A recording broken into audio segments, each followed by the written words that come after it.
আসসালামু আলাইকুম। তো উত্তরার মাইলস্টোন স্কুল অ্যান্ড কলেজের যে ভয়াবহ বিমান বিধ্বস্তের ঘটনায় অনেকের প্রাণ গেছে, বিশেষ করে বাচ্চাদের, ছোট, ছোট বাচ্চাদের। সেটা আসলে খুবই বেদনাদায়ক, মানে মর্মান্তিক একটা দুর্ঘটনা। এটা আসলে মানে চোখে দেখার মতো না।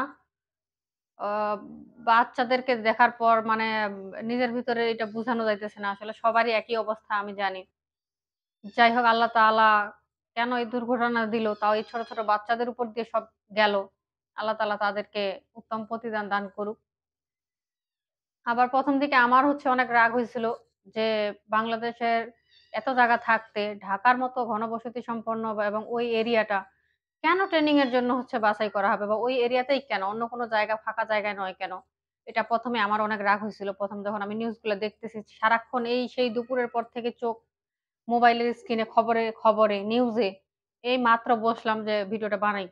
একটা বিষয় খারাপ লাগলো জানেন? সবকিছুর মধ্যে আমরা বাঙালি আসলে আমাদের নৈতিক শিক্ষার বড়ই অভাব আছে এখনো।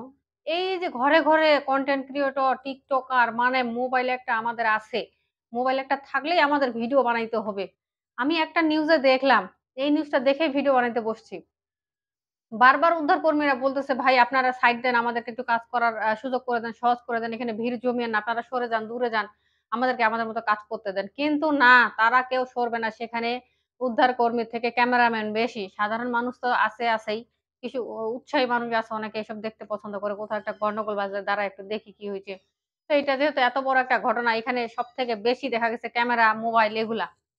ঠিক আছে? যার জন্য উদ্ধার কাজে মানে সমস্যা হইতেছিল। তারা বারবার করে বলতেছে। এরকম কেন ভাই আমরা? আমাদের একটা দুর্ঘটনা হইলে, একটা মানুষ অসুস্থ হয়ে গেলে সেখানে যায় কেন জটলা বাঁধে ভিড় করতে হয়? উদ্ধার কর্মীরা যাতে সহজে কাজ করতে পারে। এটা সাধারণ কমন সেন্স আমাদের মধ্যে যে কেন আসে না বা নাই, এটা আমার বুঝে আসে না। কেন এমন করি আমরা? হুম? ঘূর্ণিঝড় হইছে, প্রাকৃতিক দুর্যোগ, জলোচ্ছ্বাস, মানুষের প্রাণহানির আশঙ্কা আছে। আমরা যাই ঘূর্ণিঝড় দেখতে। আমরা যাই দেখতে। মানে প্রাকৃতিক দুর্যোগ দেখতে যাই যে দেখি কেমন করে ঝড় আসে, কেমন করে ঘূর্ণিঝড় আসে। তা আমরা হইলাম এইরকম। আমরা এমন কেন? এমনিতেই আমরা আছি অনেক অশান্তিতে, অনেক জ্বালায় আছি। পুরা জুলাই মাসটাই হচ্ছে অভিশপ্ত আমাদের জন্য। গত বছরের জুলাইয়ে বাংলাদেশের হাজার, হাজার তরুণ যুবক, ছাত্র জনতা জীবন দিল। হুম? এ বছরের জুলাইও দেখেন, ২৪ এর জুলাইও হইল তাই। সেম আমাদের জন্য একটা মানে কি বলবো? এটা আর মানে বলার ভাষা নেই। ওই ২৫ এর জুলাইও সেম ভাবে হাজার ছেলেমেয়ের যে জীবন এভাবে আল্লাহ তাআলা নিয়ে গেল। তো আমাদের আসলে অনেক বেশি নৈতিক হওয়া প্রয়োজন। আমি এই একটু আগে একটা পোস্ট দেখলাম যেখানে রিক্শাওয়ালা ভাড়া বাড়ায় দিছেন, সিএনজি আলারা ভাড়া বেশি চাচ্ছেন। এবং কি দেখলাম একজন একটা লোক অসুস্থ একটা বাচ্চাকে নিয়ে মানে রাস্তায় দাঁড়ায় আছে। প্রাইভেট কারটা সামনে দিয়ে চলে গেল খালি, অথচ দাঁড়াইল না বা বাচ্চাটাকে নিল না বা নেওয়ার প্রয়োজন বোধ করল না। এই হচ্ছে আমাদের অবস্থা। নৈতিক জায়গা থেকে আমরা কেন উন্নত হইতে পারি না? আমাদের নৈতিকতা শিক্ষা আসলে আমাদের আর কতভাবে দিবে? বা এটা আমরা কিভাবে আমি বুঝি না। আমাদের আগামীতে যে আমরা যে বাংলাদেশ গড়ার চিন্তাভাবনা করতেছি যে আমাদের বাংলাদেশ এই হবে, আমরা এভাবে বাংলাদেশ গড়ব। আসলে আগামীর বাংলাদেশ আমরা কিভাবে গড়ব? আমরা নিজেরাই যদি ভালো না হই, নিজেরাই যদি না বুঝি একজন নাগরিক হিসেবে আমার দায়িত্ব কি? একজন মানুষ হিসেবে আমার নৈতিক দায়িত্ব কি? আমরা যদি এগুলাই না বুঝি, আমরা আগামীর বাংলাদেশ কাদেরকে নিয়ে গড়বেন? কাকে নিয়ে গড়বেন? কেন দেশের অস্থিরতা অবস্থা, আইনশৃঙ্খলা পরিস্থিতি খারাপ হইছে? দেশের অস্থির অবস্থা কেন হইছে? কেন হবে না? আমাদের নিজেদের দোষে এগুলো হইতেছে। ঠিক আছে? দেশে মানুষজন চাঁদাবাজি করতেছে। দেশে মানুষজন যে যার মতো করে অত্যাচার করতেছে। মানে ওই যে জুলুমকারী, মানে জালিম আর জুলুম, এগুলা তো কোনো বন্ধ নাই তো। ঠিক আছে? এগুলা তো কোনো কিছু বন্ধ হয় নাই। তার একমাত্র কারণ আমরা নিজেরাই। আমরাই হচ্ছে মানুষকে সুযোগ করে দেই। ঠিক আছে? এই হলো অবস্থা। আর হচ্ছে মানে নিউজ ফিডে ঢুকলেই এই সমস্ত দেখতে হচ্ছে।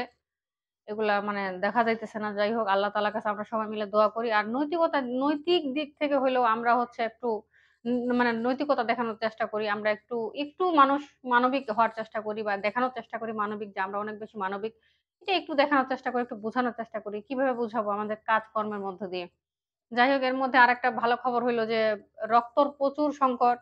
তবুও অনেকে চেষ্টা করতেছে যে যার মতো করে মানে স্বপ্রণোদিত হয়ে নিজের ইচ্ছায় গিয়ে রক্ত দিচ্ছে। বিভিন্ন গ্রুপ থেকে যারা রক্ত দেয়, অনেকে চেষ্টা করতেছে তাদের নিজেদের স্বার্থ মতো। এই যে দেখেন, একদিকে মানুষ আছে ভিডিও করার জন্য পাগল, আরেকদিকে মানুষ রক্ত দেওয়ার জন্য ছোটাছুটি করছে, পানি নিয়ে ছোটাছুটি করতেছে। আছে, সবাই যে এমন তা না। তবে হ্যাঁ, যারা এই মানে অমানবিক কাজগুলো করতেছেন, যাদের নীতি নৈতিকতা কমে গেছে, তাদের জন্য হয় কি আসলে কাজটা অসুবিধা হয় করতে। যে উদ্ধার কাজে ব্যাহত হচ্ছে বা সমস্যা হচ্ছে। এই কিছু মানুষের জন্য এই যে সমস্যাগুলা হচ্ছে এই। কিন্তু ভালো মানুষও তো আছে। আমরা অনেক ধরনের উদাহরণ দেখতে পাচ্ছি। সেখানকার যে পাইলট তৌকির ইসলাম সাগর, আল্লাহ তাআলা উনাকেও জান্নাতবাসী করুক। ঠিক আছে? সব মিলায় এই হলো অবস্থা। আগামীকাল রাষ্ট্রীয় শোক ঘোষণা করছে। আমরা আসলে পুরা দেশবাসী আমরা আসলে শোকাহত এই ঘটনায়। এরকম ঘটনা যেন আর না হয়। আল্লাহ তাআলা এরকম ঘটনা যেন আর পুনরাবৃত্তি না করেন, আমরা সেই দোয়াই করি। আর আমরাও নিজেরাই নিজেদের জায়গা থেকে নিরাপদে থাকি, ভালো থাকি। ঠিক আছে? আর নিজেরা নিজেদের নৈতিক দায়িত্ব সম্পর্কে সচেতন হই। এটাই আমার হচ্ছে আপনাদের সবার কাছে অনুরোধ। সকলে ভালো থাকবেন। নিরাপদে থাকবেন।